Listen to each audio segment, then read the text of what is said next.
জনমানব ও নৌকা শূন্য একটি নদী, কোথাও কেউ নেই বললেই চলে।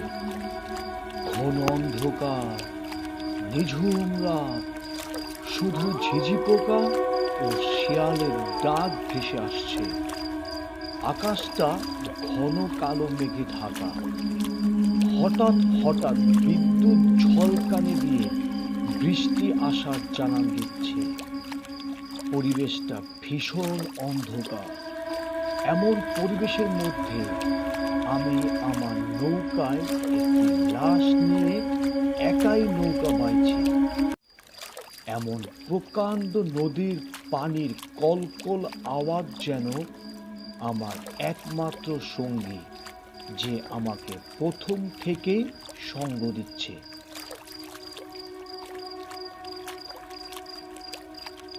আমি হারান মাঝি, আলীনগর গ্রামের নদীর মাঝি।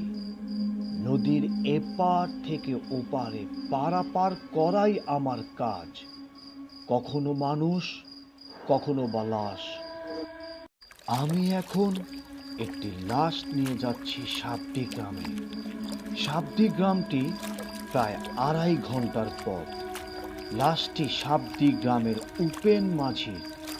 বয়স হবে হয়তো আনুমানিক 40।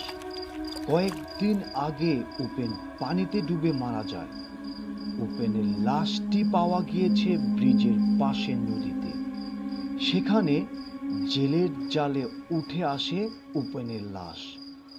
পরে সবাই জানতে পারলে কেউ একজন বলে আমি যেন লাশটি উপেনের বাড়িতে পৌঁছে দিই।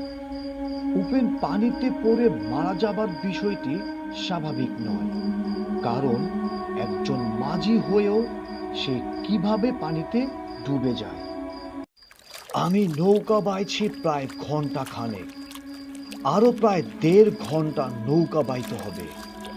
আকাশের অবস্থা খুবই খারাপ। কিছুটা ভয় হচ্ছে। আমার যা হয় হবে, তবে লাশটি ভিজে গেলে খুব খারাপ কথা। আমি অনেক লাশ নিয়ে যাতায়াত করেছি এর আগেও, তবে আজ আমি লাশের সাথে একা। সব মিলিয়ে কেমন যেন ভয় ভয় করছে। হঠাৎ দূরে তাকিয়ে দেখি 2 জন লোক দাঁড়িয়ে আছে। তারা আমাকে ডাকতে শুরু করলো, ও মাঝি, দয়া করে শুনুন, আমাদের একটু সাহায্য করুন, বড্ড বিপদে পড়েছি। লোক দুটো ডাকাটাকিতেই বুঝতে পারলাম যে তারা নদী পার করে দিতে বলছে। কি মশাই, কি হয়েছে বলুন? ভাই, বড্ড বিপদে পড়েছি, দয়া করে আমাদের একটু সামনে এগিয়ে দিন না দাদা। লোকটির কথায় আমি খুব চিন্তায় পড়ে গেলাম। একে তো নৌকায় লাশ, তাদের তুলে নিলে তারা যদি ভয় পেয়ে যায়। তাছাড়া এই এলাকাটা খুব বেশি সুবিধের নয়।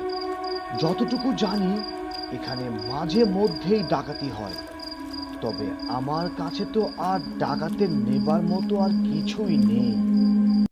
আমার নৌকাতে কিন্তু লাশ আছে, লাশের সাথে বসে যেতে পারলে নিতে পারি। কোনো সমস্যা নেই দাদা, দয়া করে আমাদের নিয়ে যান। আমি নৌকাটা পাড়ে ভিড়ালাম। লোক দুটো নৌকায় উঠে পড়ল। আমি আবার নৌকা বাইতে শুরু করলাম। আপনারা এত রাতে কোথা থেকে আসছেন দাদা? লোকগুলো আমার প্রশ্নের কোনো উত্তর দিল না। তারা চুপচাপ লাশটির পাশে বসে আছে। আমিও চুপচাপ নৌকা বাইতে লাগলাম। নদীর এ পথটি বেশ জঙ্গল ও ঝোপঝাড়ে ভরা। দিনের বেলায়ও তেমন মানুষ দেখা যায় না। হঠাৎ একজন বলে উঠল, আমাদের ওই ঝোপের পাশে নিয়ে চলেন দাদা। আমি বেশ অবাক হলাম। আপনি কি বলছেন দাদা? ওখানে গেলে বিপদ আছে। আমি আর না করতে পারলাম না। আস্তে আস্তে জঙ্গলের সামনে যেতে লাগলাম। পরিবেশটা একদম শান্ত। আমার যেন কেমন ভয় ভয় করতে লাগলো। হঠাৎ শুনতে পেলাম এক অদ্ভুত আওয়াজ। মনে হচ্ছে যে কেউ মাংস চিবিয়ে খাচ্ছে। আমি লোক দুটোর দিকে তাকালাম।